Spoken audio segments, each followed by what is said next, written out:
而家監管越嚟越嚴，違規一次平均成本成1480萬美金咁誇張。你哋嘅合規團隊係咪仲係靠人手睇政策、砌審計報告，每年燒咗幾百萬人工，但突然嚟張罰單，搞到業務要停擺嘅風險仲係避唔到？AI Comply 會自動讀晒啲複雜法規，幫你變做可以即刻執行嘅規則，主動發現潛在違規問題，慳翻幾百萬甚至過千萬嘅罰款同業務中斷損失，風險降低咗7至8成。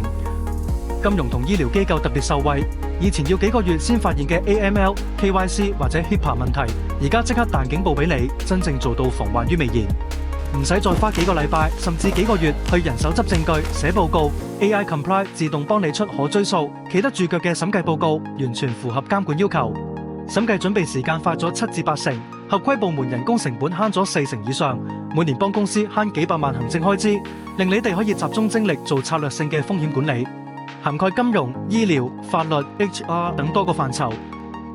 AI Comply 幫你杜絕人為解讀出錯，準確度大幅提升，審計信心強咗好多，人為判斷失誤同食罰單嘅情況大大減少。你嘅公司從被動應付變成主動跑贏，競爭力更加強，同時成個營運風險都降低晒。